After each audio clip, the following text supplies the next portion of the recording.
Thank you for joining us for another power-packed message from Dr. Myles Munroe, provided by Munroe Global Incorporated and MunroeGlobal.com. We transform followers into leaders and leaders into agents of change. We hope that this message is a blessing to you as you advance your life and discover your purpose. Now, let's go into the message. You begin as a person, an innocent baby. And the moment you were born, your culture and your family and your environment and your educational system begins to form your belief system. And that could be detrimental. Because if your culture and your environment does not teach you the truth, then you will believe a lie, even about yourself. And your belief system becomes your personal philosophy, out of which you influence other people.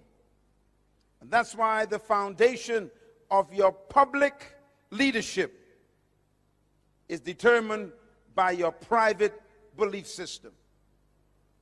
And that is why I am teaching you carefully, line by line, to challenge your ideas about yourself. Because you came out of a history, just like I did, where we were formerly oppressed by colonial imperialism, which taught us some ideas that were not true about you. You were trained to be maids and yardmen and farmers and workers on plantations and serving tea and cooking for people.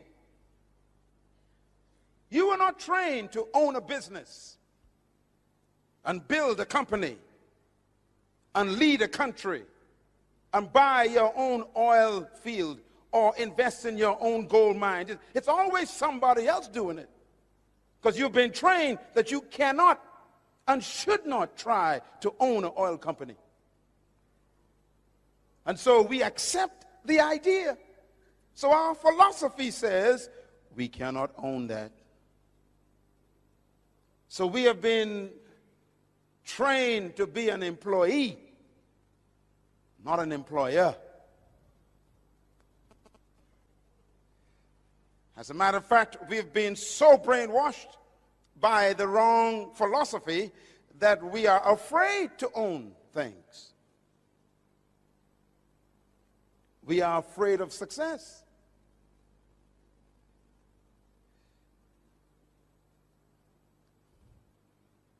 Even the religion we were taught reinforced our lack of self-belief. You know what you were taught for the last 100 years in religion. Your doctrine came from another country. Your belief system was imported by people who owned your forefathers. And they taught us songs to sing, didn't they? Songs like, I got a shoe, you got a shoe. All of God's people got a shoe. When I get to heaven, I'll put on my shoe. I'll walk all over God's heaven. Interesting song. So the enslaved, oppressed person sang that song. And they sang it to the master, the oppressor. They said to the master, I got a shoe and you got a shoe. Both of us are God's people. We got shoes. You wear yours now, I'll wear mine in heaven. That's a dumb song. But we sang that in churches and believed it.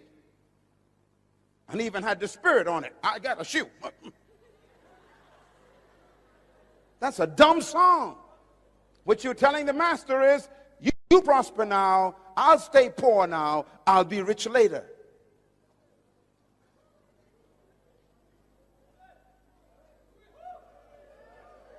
Something's wrong with that philosophy.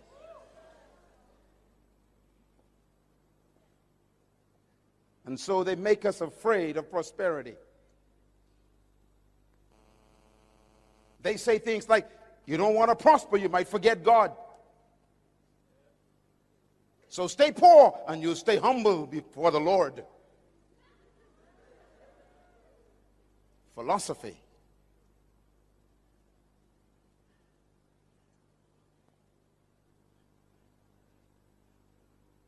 As a man thinks, so he leads. So the pastor who comes out of that philosophy preaches to his people. Stay away from politics. Stay away from money. Stay away from power. Stay away from influence. Just hang on until Jesus comes.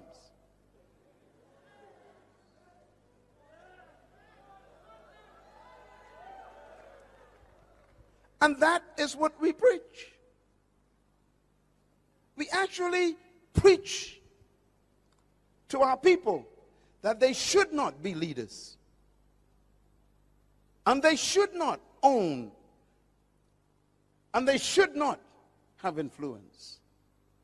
And that's why the Creator sent me to talk to my cousin.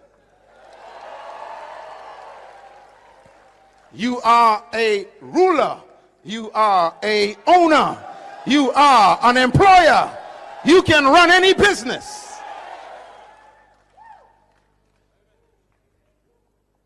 But you got to change your belief system. Let me show you a picture of a little boy. See that little boy? I wonder who he is. Can you tell me who he is? No one knows who he is. Just an innocent child. Remember, everybody is born as a person. This little boy came from a family, a broken home. His father abused him. His father was religious, but yet beat him, hurt him. And the little boy grew up with a twisted belief system about God. Let me show you who this little boy really is. That's the little boy. He looks so innocent, doesn't he? But the boy is really that man. That man was trapped in that boy. His name is Adolf Hitler. His philosophy was very serious because he believed in an idea that he picked up from the Romans. And I want to close this session talking about the Romans, because Papua New Guinea is ruled by the same ideas that the Romans had.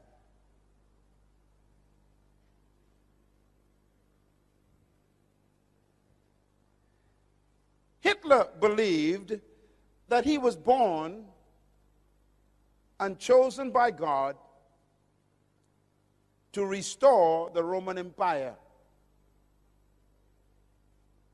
He believed that. He believed that he was created and born to bring back the glory of Rome, and therefore he had to subdue all of Europe, because Rome ruled the whole world from Africa all the way to England. Rome was the most powerful empire and kingdom in history. Rome was the first kingdom to colonize the whole world. No kingdom has ever arisen to be greater than Rome. Rome was the most successful colonization process in history. Rome ruled the whole known world of Europe. And Hitler believed that he was born to restore the glory of Rome. He called it Mein Kampf.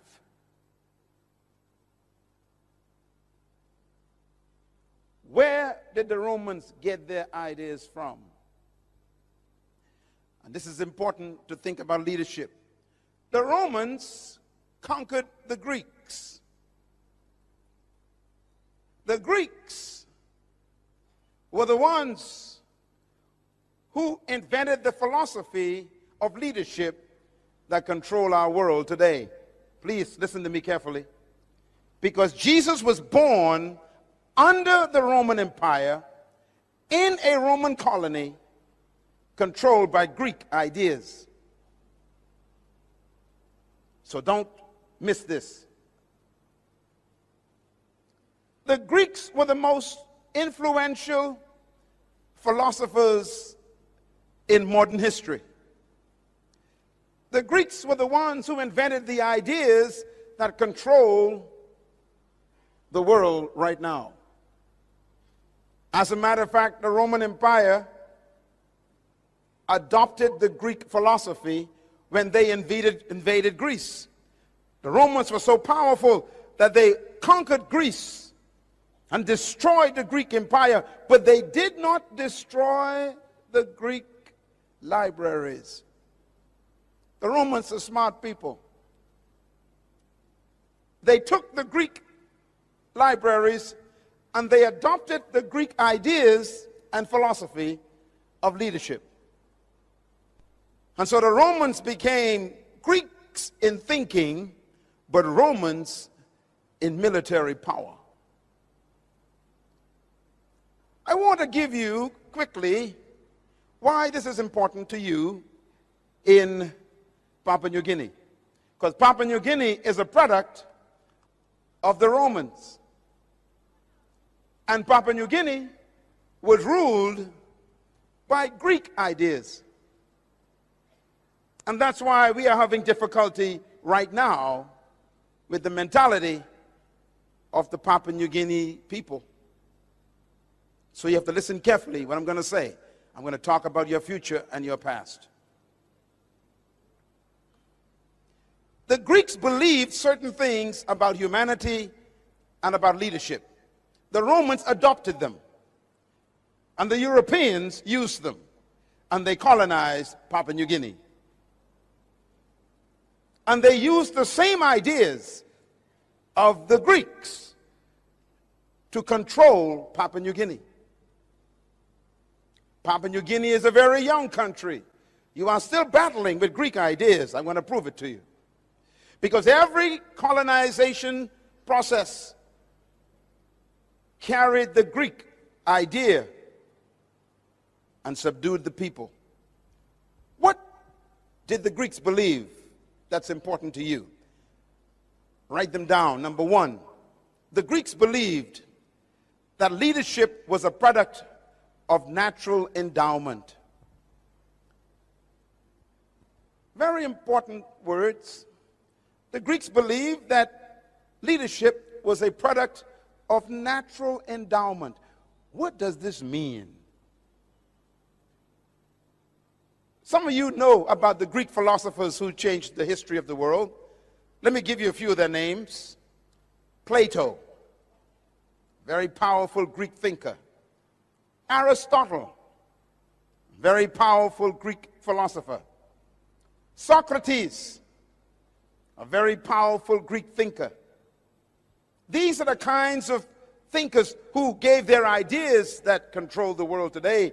I always tell people that the world is ruled by dead men. Our countries today, including Papua New Guinea, is ruled by dead men. How? Because they left their ideas with us. Ideas outlive humans. And ideas are more powerful than death. And the Greek philosophers like Plato and Aristotle and Socrates, they invented an idea. Look at my lips, please. I'm going to quote one of their ideas. This is a Greek idea. Demokrata. Demokrata is a Greek word. The Greeks invented the idea of democracy. Democracy is not from the Bible, it's from Greece.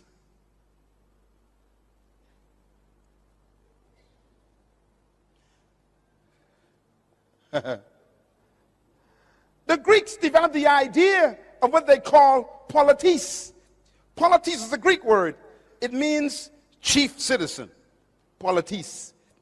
It's where we get our word politician from. It's a Greek idea. What's a politician? A politician, the Greek says, is a person that the people give their authority to and make them chief citizens over them.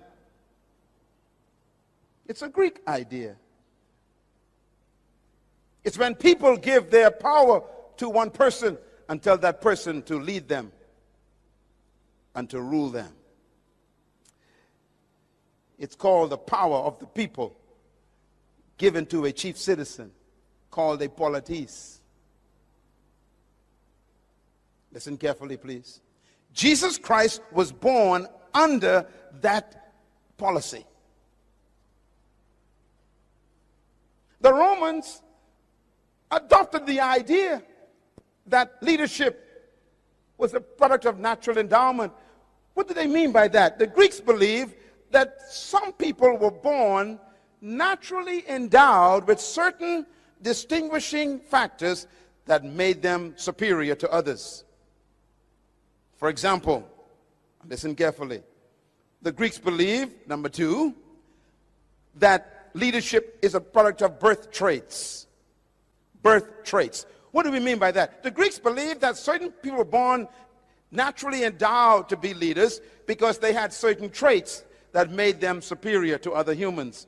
For example, the Greeks believed that if you were born with sharp nose and blonde hair and blue eyes and thin lips, you were automatically a leader.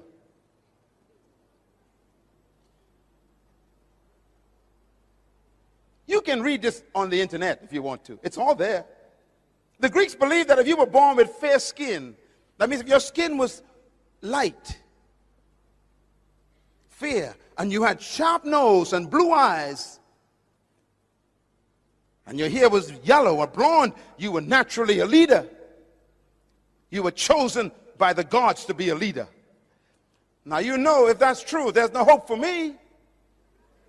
I got a big nose. My eyes are brown, my skin is dark, and my hair ain't blonde.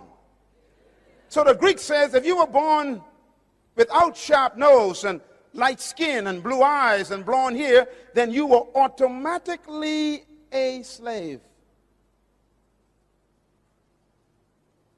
The Greeks believed that.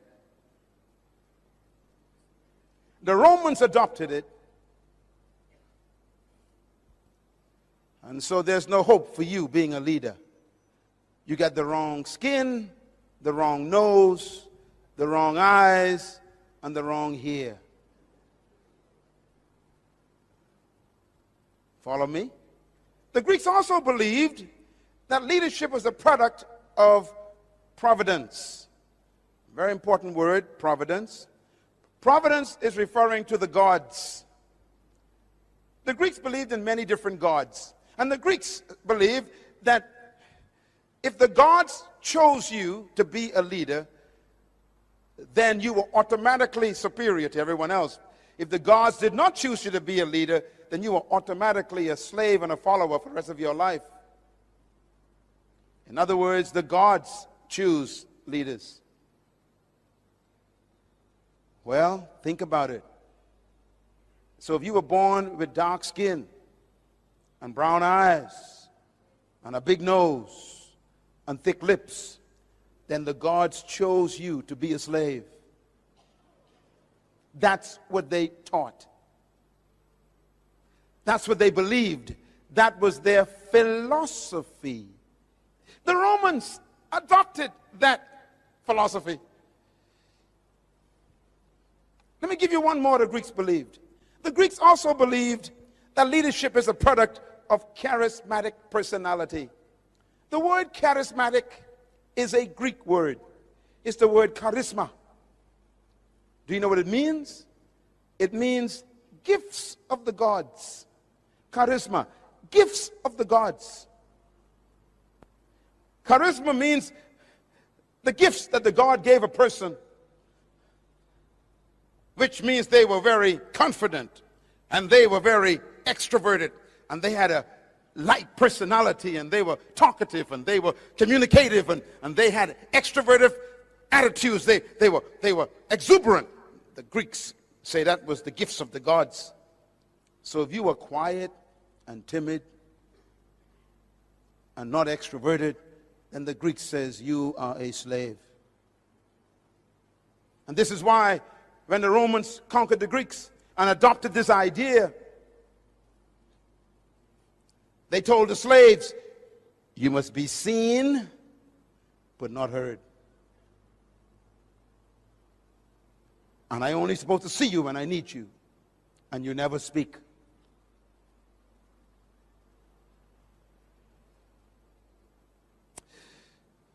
Leadership ideas.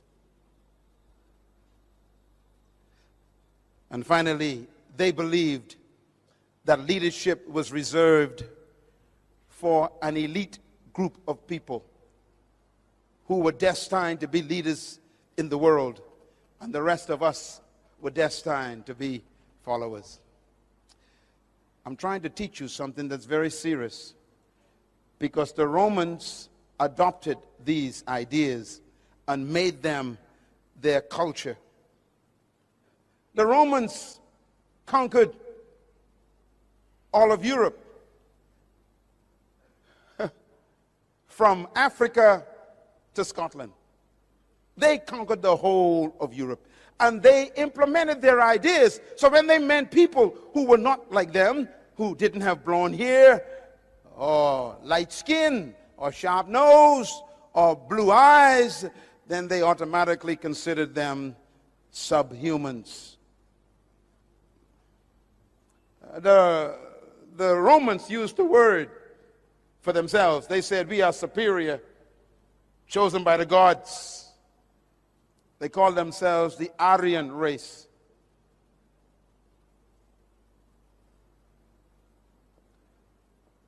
Now I'm going to give you the most important information today. Here it is. The Roman Empire ruled the entire known world, from Africa to Great Britain. The most powerful kingdom on earth under Caesar.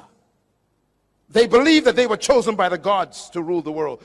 They believed they were handpicked by the gods with certain traits to dominate the world. They believed that they were superior to all other races. And that was in the Roman mentality. Do you know how Rome was defeated? No one could defeat Rome. It was the most powerful empire in history. It had the most powerful army in history. No country could defeat Rome militarily. It was so powerful that when Rome showed up, everybody bowed. And that's why you hear the statement, when in Rome, you do as the Romans do. Wherever they went, they colonized the whole world. And Jesus Christ was born right in the middle of the Roman Empire. He was born in an empire which believed that he was automatically a slave.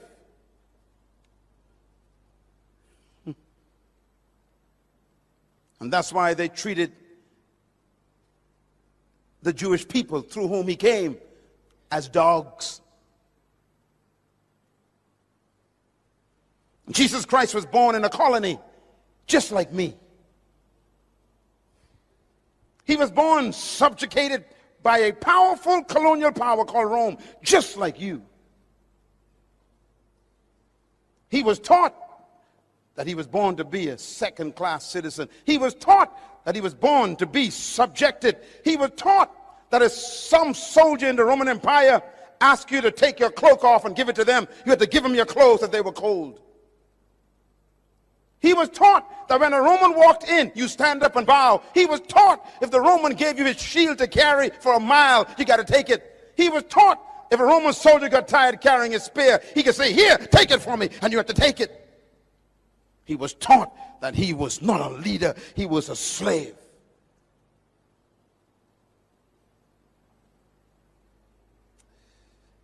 He was born in a colony, just like you, just like me.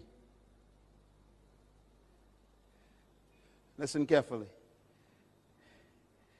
And that's the mystery of Jesus Christ.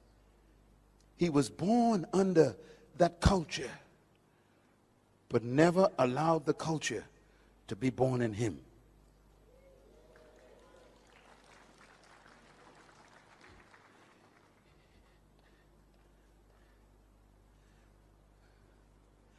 Let me explain Papua New Guinea.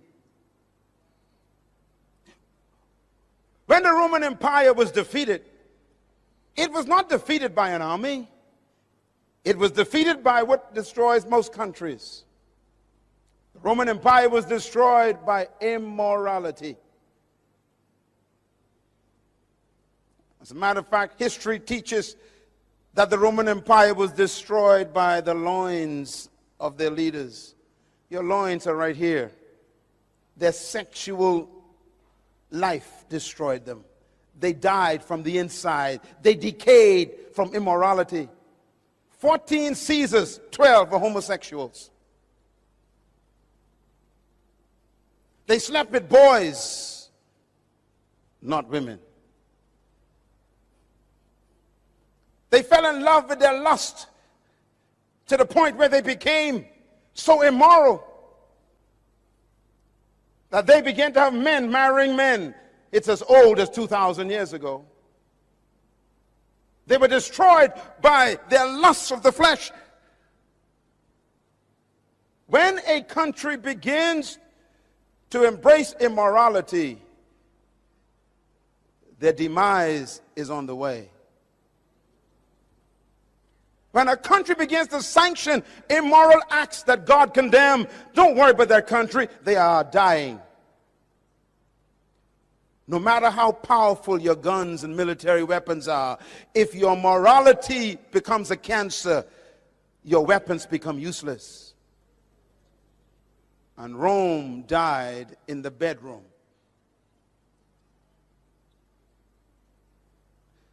And so the Roman Empire fell apart. It broke up through strife. Look at me, please. This is important. When the Roman Empire fell apart, it broke up into small little kingdoms. It used to be one kingdom, but now it became many kingdoms. Let me name some of the kingdoms that the Roman Empire became. There was a kingdom called Franco. We call it France today. That was a Roman kingdom. The second kingdom was Spanian. We call it Spain today. It's a Roman kingdom. Another kingdom was called Portugal. We call it Portugal today. It was a Roman kingdom. Another kingdom that came from the Roman Empire was Anglo-Britannia. Anglo-Britannia. Great Britain is a Roman kingdom.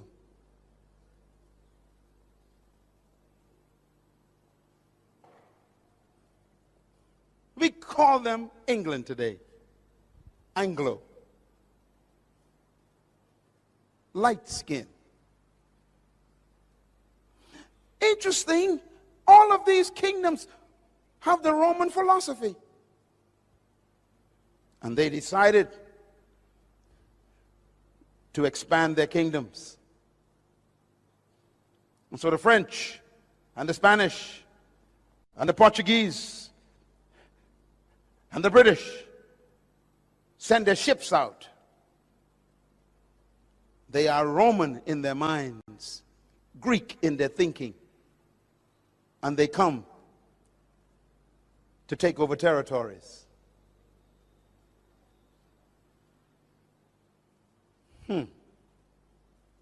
So they began to invade islands and continents. They came to the Caribbean. They came to Africa. They came to Central America. They went out to South America. And then they came to the Pacific. And they brought with them their philosophy. What's their philosophy?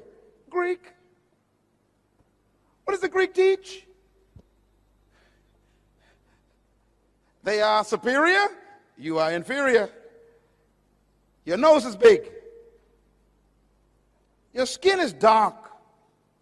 Your hair is not blonde, and your eyes ain't blue, and your lips are thick. The gods gave you to me to be my slave.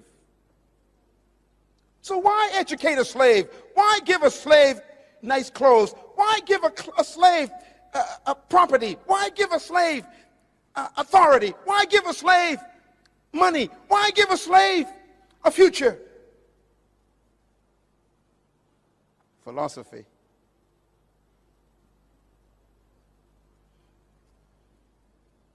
And so is the story of colonization. It's easy to sell a slave. After all, they're not chosen by the gods. Now let me say something very quickly before I wrap this up. Every philosophy comes from an ideology. Ideology means ideas. Every ideology needs a theology to justify it. So every time there's a philosophy and an ideology, there must be a theology to give it credibility.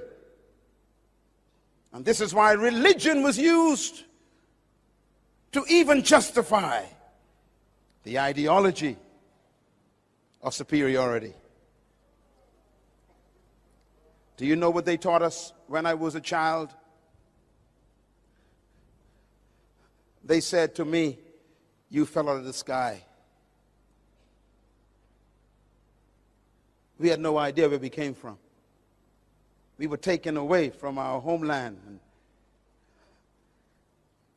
we had no history. And we'd ask the white teacher, "Where did we come from?" And they would say, "You fell out of the sky. You have no heritage. You are one of the fallen angels." Theology. They say, look, the Bible says that the beasts of the field shall carry water for you. You are the beast that God talked about. You will carry water for me. And they would teach this in Sunday school. Philosophy.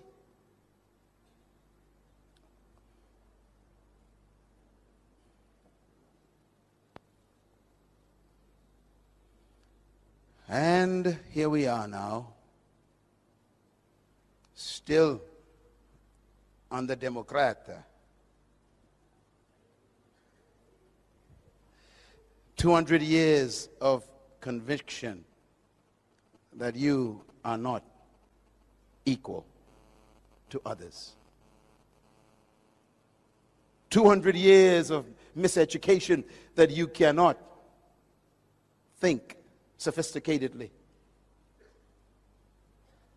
200 years of believing that others with certain traits are much more superior and more intelligent and better than you. Philosophy. And so they say, you must be quiet. You cannot speak much. You're not supposed to express your ideas. You keep your thoughts to yourself. Just make tea. You're not supposed to speak up when you see something going wrong. How dare you? You're not smart enough to see what is wrong.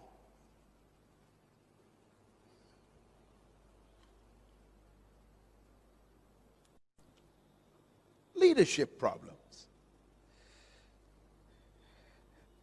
Here's the biggest one. Since you were chosen by the gods to be followers, why waste my time on you, training you to be leaders?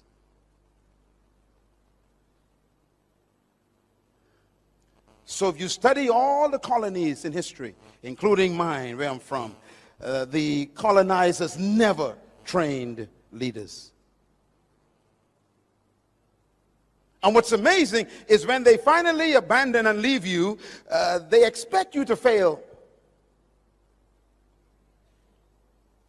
And that's why they leave. They always say, well, of course, there are more of you than us, so we're going to get out of here in case you kill us. But we know you can't lead anyhow, so your country will fail. So they expect you to fail. Well, I don't understand that, because if you didn't train me, how can I succeed? And when you do fail, then they blame you and say, see, I told you, you ain't intelligent enough to succeed. They forget that my failure is proof of their failure.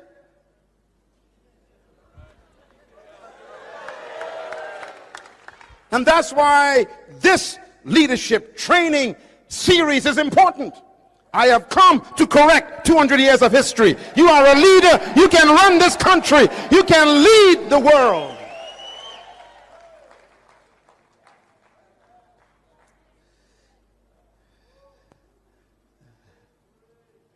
Take a deep breath. Tell your neighbor, I was born to lead. Clap.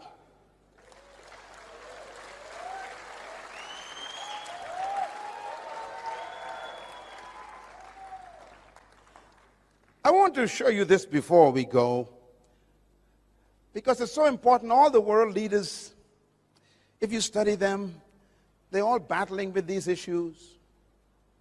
And by the way, in one of my books, I did research on what happens to a people who have been oppressed for over 100 years. And I discovered that they all have the same problems.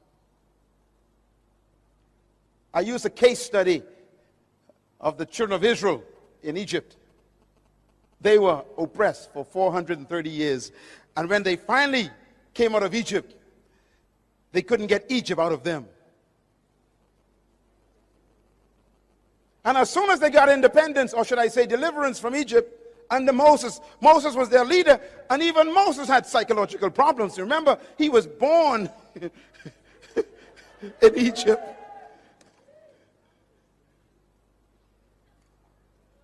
But you'll remember that when they came out of Egypt, they didn't go into freedom. They was just delivered. Don't confuse deliverance with freedom. Papua New Guinea is not free yet. You are simply delivered. You are in the desert.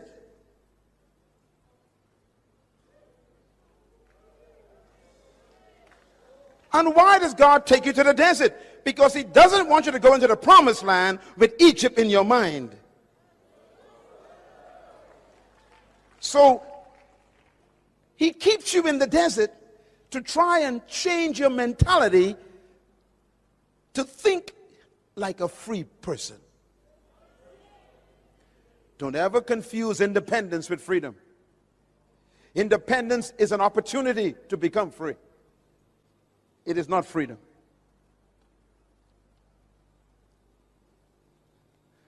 They were delivered from Egypt.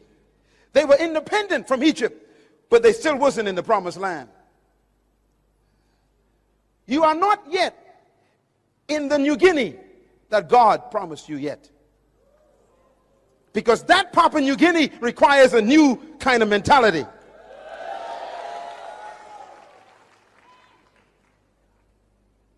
One day, my wife and I went to Egypt to visit. And we were in Israel for 10 days. And we caught our flight from Israel to Egypt. I will never forget my experience. We took off from Tel Aviv. And before I could fix my seatbelt, the announcement came over the PA system. Please prepare for landing. I became confused. We just took off and we were landing.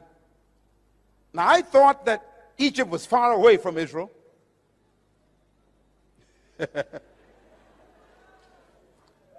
And so I became confused. I said to the flight attendant, I said, excuse me, ma'am, is there a problem? She said, why? I said, why are we landing? She said, we are about to enter Cairo, Egypt. I said, but we just took off from Israel. She said, yes, sir.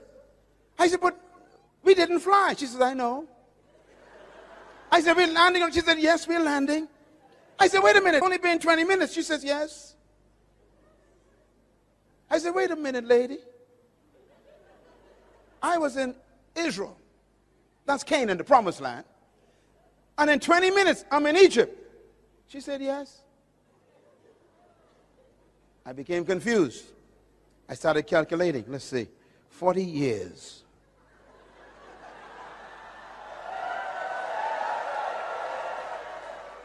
Why would it take 40 years to make a 20-minute journey?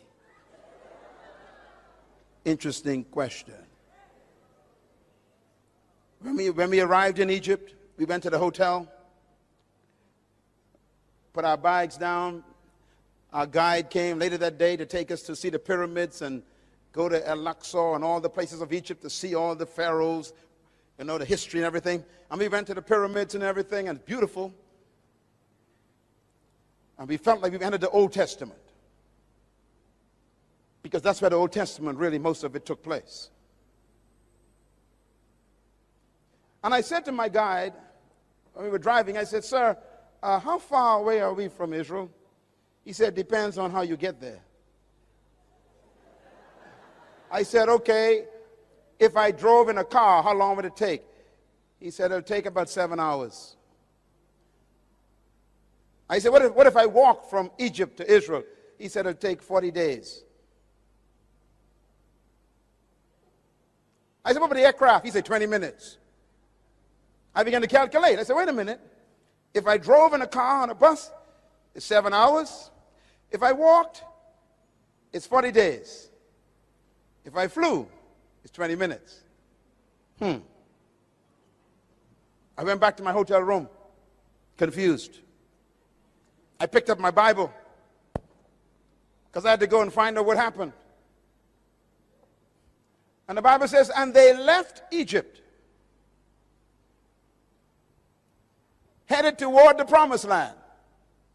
But God did not take them directly there. I'm quoting the Bible. Because they were afraid in their minds. So he led them the long way around to get Egypt out of their minds. Now here's my mystery. This is Egypt.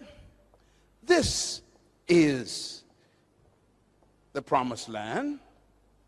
And it's only 40 days walk. Why would it take 40 years?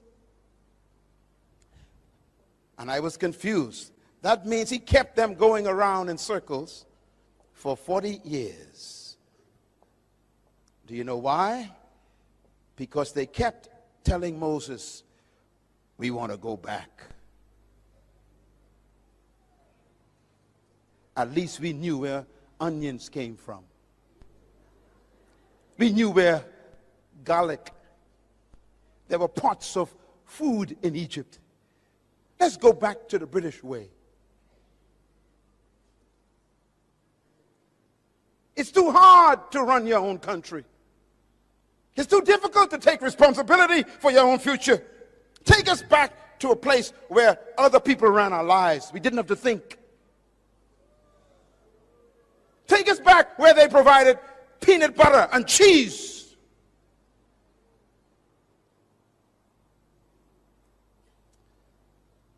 And God says, none of you will enter the promised land because you don't want to get rid of the Egypt thinking.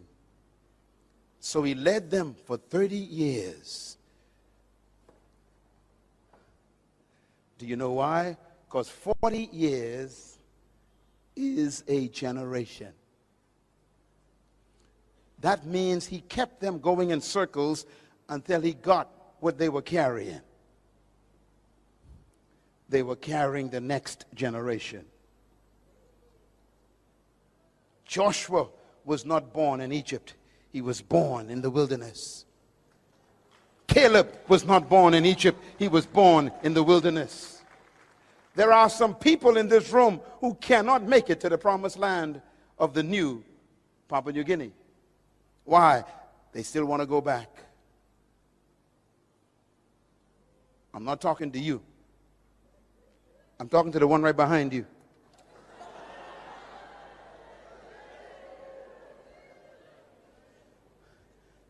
And this is why the young generation is the hope of Papua New Guinea.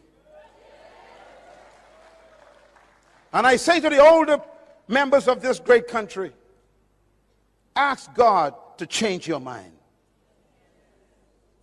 Ask him to deliver you from the scent of oppression. Ask him to give you a miracle, not in your body, but in your mind.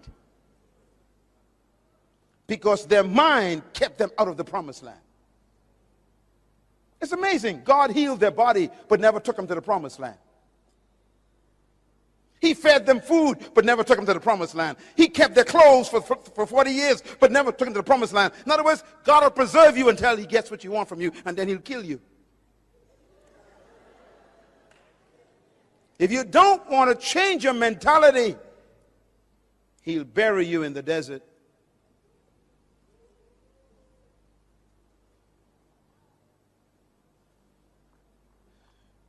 Moses never made it.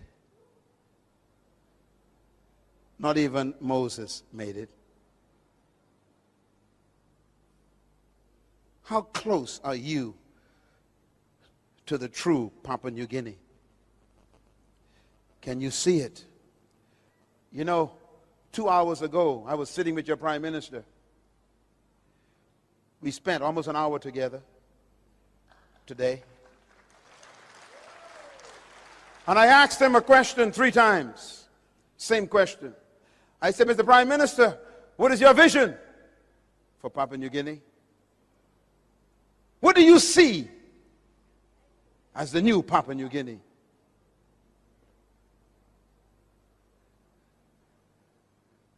And he talked about what he saw. He saw a country where everybody was educated, free education. He saw a country where people had good health and welfare. They were taken care of.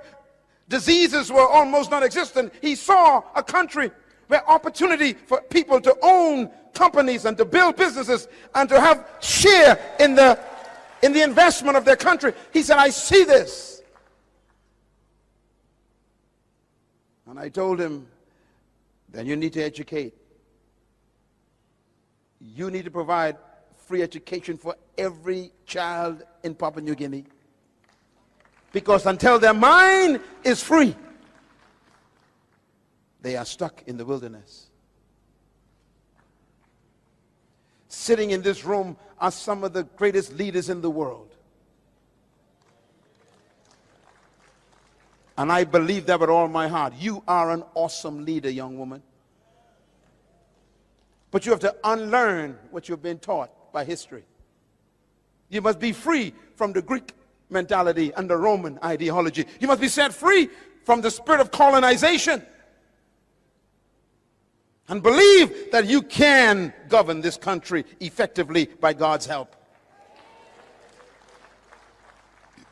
I beg you today to be delivered from Greek philosophy, because I too was a victim. Now let me close with how I got delivered. You want to know how I got delivered? Traditional leadership teaches that leadership is controlling and imposing your will on people. That is not true leadership. Secular leadership says that leadership is management of people. Leadership means you are superior to the followers. They teach that leadership means that you are served by your followers. They teach that leadership is measured by how many people serve you. This is not leadership.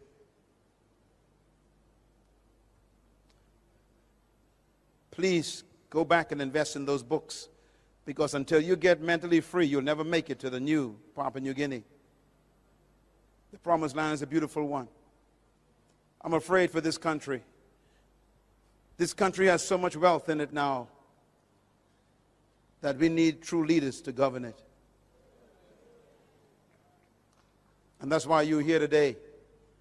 Maybe God is preparing you to go into political life, to govern this country in the fear of God, intellectually stimulated by the truth about yourself, where you do not harm people for your own private ambition.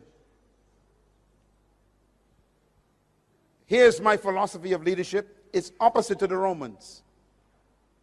Number one, I believe that trapped in every follower is a hidden leader.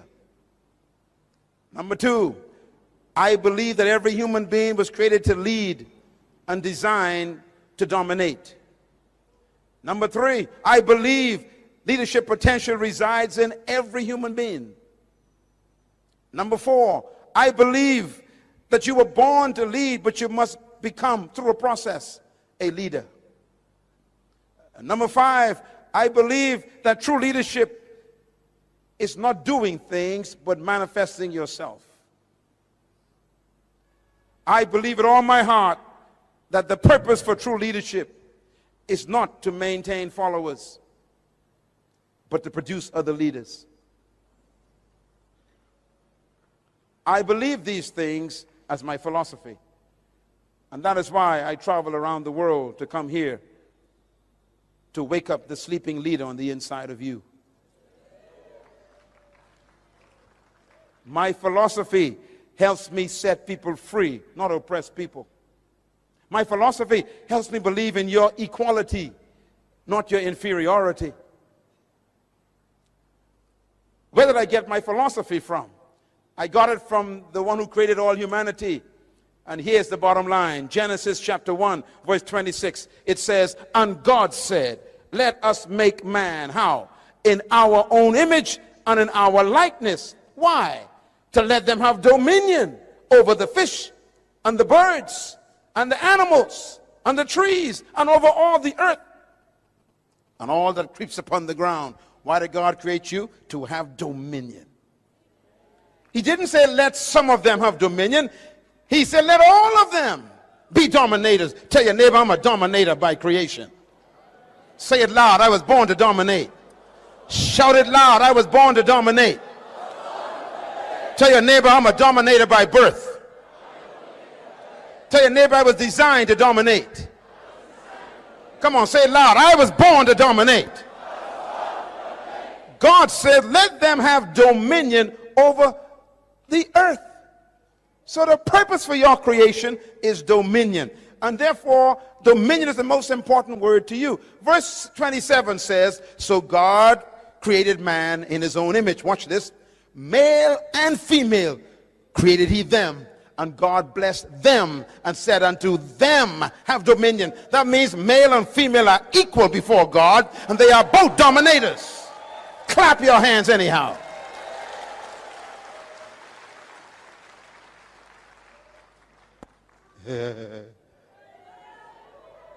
My wife and I are equal, but different. She's a leader, and I am a leader, but we are different, but we are equal.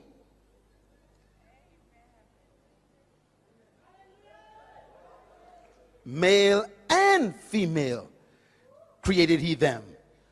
And God blessed them and said unto them, both of them, have dominion. In other words, the word dominion is an important word. It tells you why you were created. I did some research for you. Write it down. The word dominion is the Hebrew word radah, R-A-D-A-H. And here's what it means. It means to govern, to rule, to control, to master, to manage, and to lead. In other words, God gave you birth to have dominion over the earth, to lead. And here's the bottom line. If God created you to have dominion, which means to govern, to rule, to control, to lead, to master, then that means he built into you the ability to do it. God built into the seed the ability to become a tree. But the seed could die as a seed.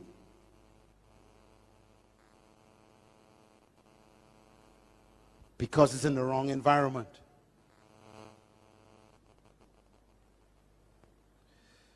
For 180 years, some of our countries have been in the wrong environment. We've been fed Greek ideas. And so we can't come forth. And that's why this leadership conference is here. Not to make you superior to anyone, to simply make you yourself. You are a leader, a dominator, a ruler, a governor, a master, a controller. Ladies and gentlemen, let me put it this way. He said, let them, which means male and female, every human being is a leader trapped on the inside. And here is the mystery of how it works. When I first met this beautiful lady, when I first saw her rather, Mother Teresa, before she died, what a woman. She was 4 feet 5 inches high. Little lady. She weighed 102 pounds. And she spoke to the United Nations. She was a nun. What made her so powerful? She discovered her gift. She discovered her purpose, her passion. Listen, please. Whatever you were born to be is trapped inside of you.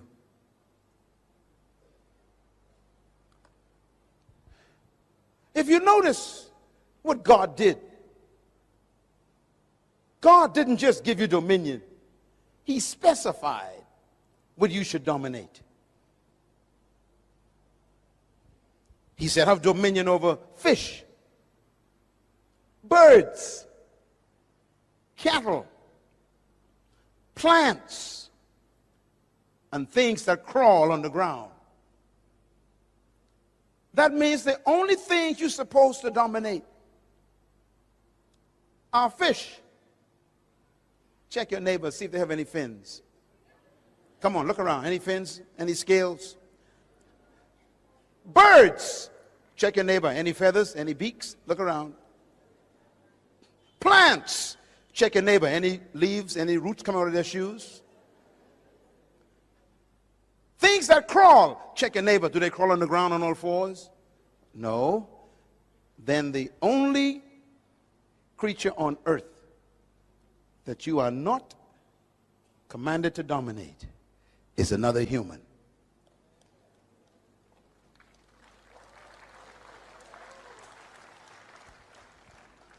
And that is why, in order for slavery to work, they must reduce you from being a human.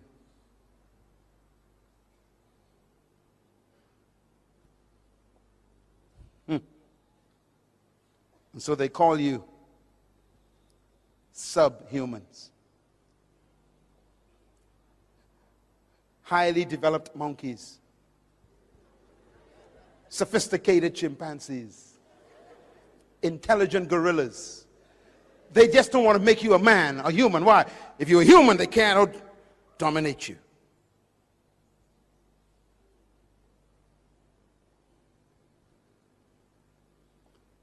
So any attempt to control, master, rule, or dominate another human is completely ungodly. That includes even a pastor trying to dominate his members.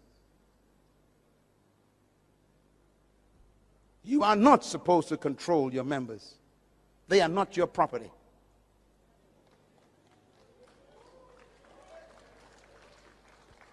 You are not to control and own anyone in your company.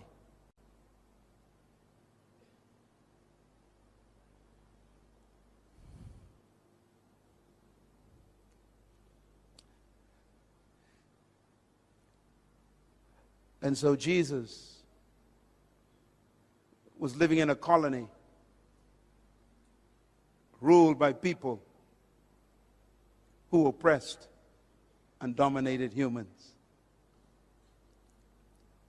His disciples, which means students, he was trying to change their thinking, just like we're doing today. And one day they were sitting down just like this, and he heard them talking to each other. And they were arguing, which one of us is the greatest? They must have been from Papua New Guinea. Always want to know who's in charge. Fighting over positions.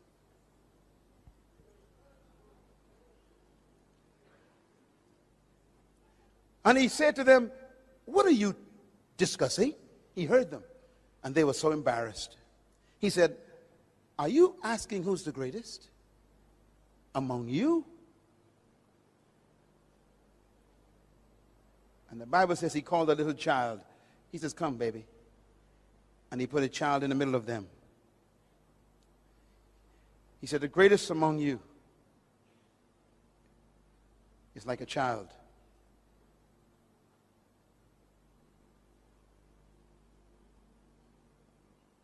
A child never desires power.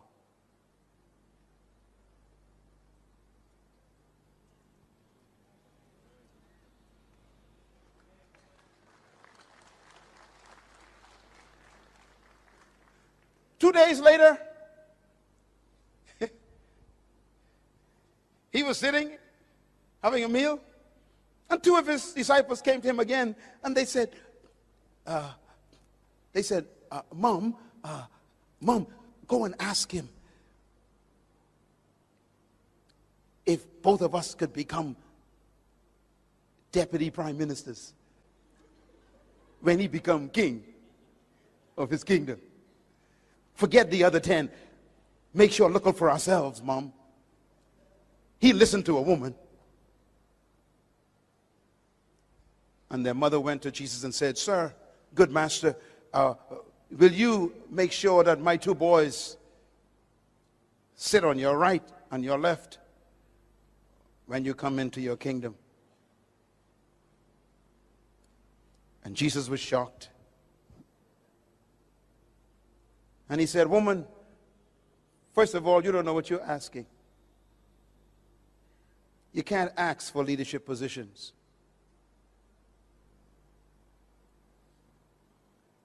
He said, secondly, you shouldn't try to be like other people because you couldn't drink the cup they drink. The word cup means price. You couldn't pay the price for their position. Never be jealous of someone because you don't know what it cost them to get where they are. Can you drink the cup they drink? Leaders don't become jealous of other people's positions.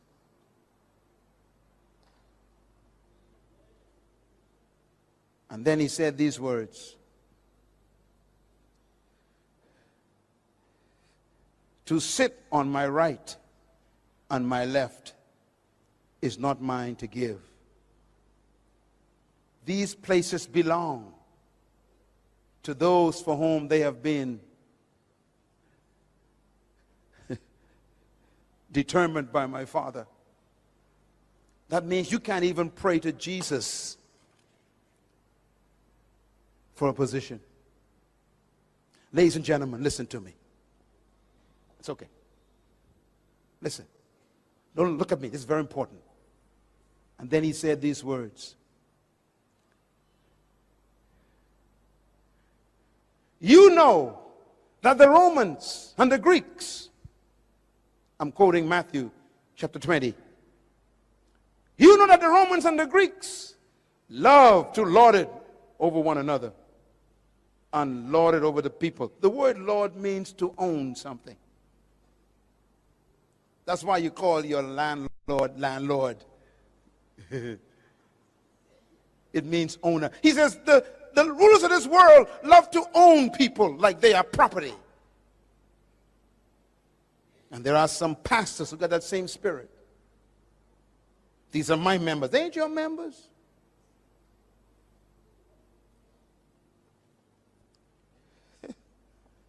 The Apostle Peter says, pastors, do not lord it over God's flock. The same word Jesus used for the Romans.